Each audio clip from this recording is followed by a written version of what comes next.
Hello, good evening. Welcome to this edition of the program. Tonight, we are going to concentrate on the opposition New Patriotic Party. The party's challenge for the national leadership goes into home stretch this week, and the races for a national chairman, a national general secretary, a national organizer, a national youth organizer, and the national women's organizer, as well as some positions for the vice chairman roles. All of that will be sorted out at the Tamale Sports Stadium on Saturday. As the race enters its home stretch, we heard about an accident that, in which, unfortunately, one of the aspiring contestants for the position of General Secretary was involved. We are gratified to hear this evening that Kwabena Japan is responding to treatment and is quite very well. Tonight, though, we'll focus on one of the controversial institutions of this race. Paul Afoko came up for controversy when the vetting committee initially decided that he had more questions to answer. After a while of investigations, he was even given the all clear to continue the campaign. We are hearing from analysts now that Paul Afoko is neck to neck in the final race to become chairman of the MPP. He's become, obviously, one of the front runners. How did he make it from the back to the front? We'll be talking about that tonight. And who is Paul Afoko? Is he a politician or is he a businessman? That's the big interview for tonight on Good Evening Ghana. So tell your friend to tell his friend, tell those who are driving home to hurry up. Paul Afoko will be on in 10 minutes from now. Now, though, we are delighted to have in the studio the UNAIDS Commission. And they have something to do with the World Cup that's coming up. This evening I was watching football, and we're reminded that Ghana will be playing against the United States and against Germany and against Portugal at the World Cup in June in the opening rounds. We believe that we'll qualify from that group as we have always done. But Mr. Girmay Haile is here to tell us something about protecting the goal having to do with the World Cup. Good evening, sir. Welcome. Good evening. Thank you very much. Thank you very much. How are you enjoying Ghana? Ghana is wonderful. It is? Absolutely wonderful. Tell us about Protect the Goal.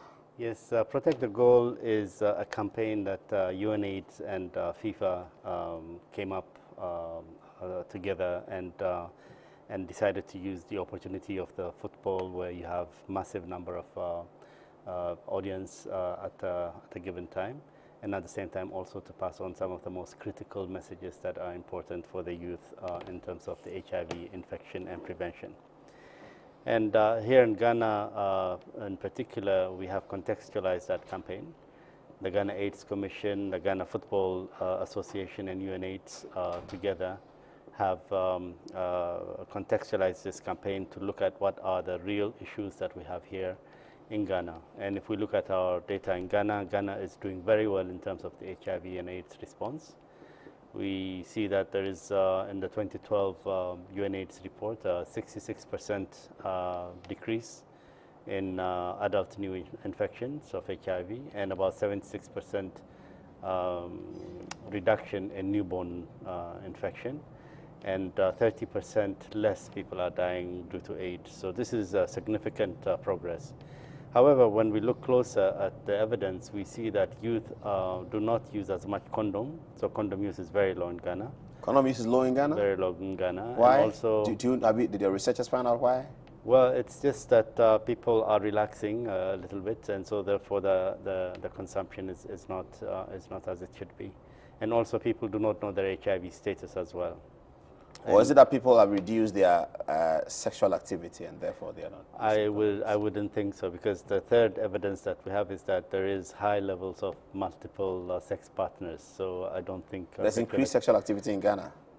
Well, it's not about the sexual activity, but it's just the whole sexual behavior that we are talking about among the youth, basically, which is the multiplicity of partners. The multiplicity of partners. Who are the guilty parties? Is it men or women? Well, we don't look at it that way, because this is a natural process between people, and this is the choice that people make. But in the choice that they make, we try to advise that they should practice safe sex. And in practicing safe sex, that means they will need to use condoms, they will need to know their HIV status, and they will need to reduce their sexual partners. Because each sexual partner How does knowing your HIV status help the whole process? Because knowing your HIV status is very important, in fact, the core of everything, because once you know your status, if you know that you're negative, then you will need to really look at your continued risks. And if you find yourself positive, HIV is not a killer disease anymore. We have all kinds of treatment for it. So you will soon be putting yourself on treatment. So that is very important. So what is it about the football? Okay, the football connection is, like I said, using football as a vehicle, but also you learn a very interesting lesson from football. In football, you have 11 players running around the field trying to protect their goal, and they're trying to prevent any goal being scored against them. If you manage to get a game going that no goal is scored against you, that means you're not going to lose the game. That is the biggest probability that you have eliminated. And right there and then it shows you that there is this very powerful notion of protection. So we take that notion and we try to say, even in ourselves, if we have the right information and the right attitude about our engagements, we can also protect ourselves, not only from HIV infection, but also we will be a better health-seeking individuals.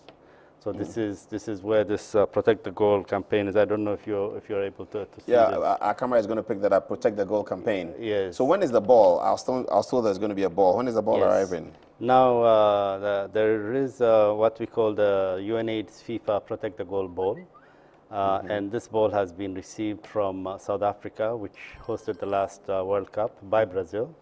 And Brazil is going to take this ball and take it around the 32 qualified countries. Before the World Cup? Yeah, before the World Cup. And it will arrive in Brazil on the 9th of June. So Ghana will be the first country where the ball will be coming from South Africa. It will be here on the 23rd of April to the 25th. So when the ball comes, I hope we'll be able to bring it here and display it to you and your audience.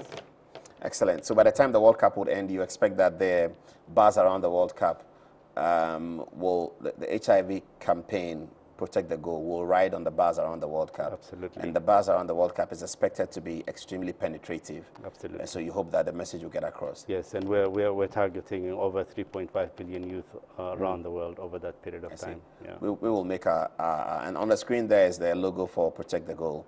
The logo picked up from our guest T-shirt. So in Ghana, we are also collecting lots of support and pledges on this.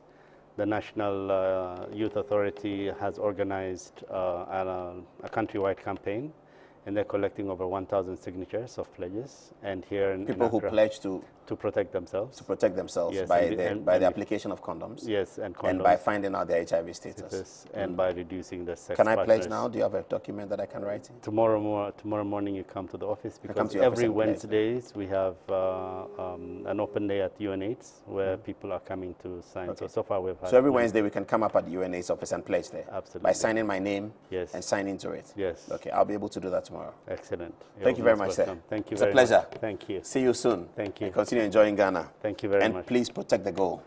We do. Together. After the break, we'll be talking to Paula Foko.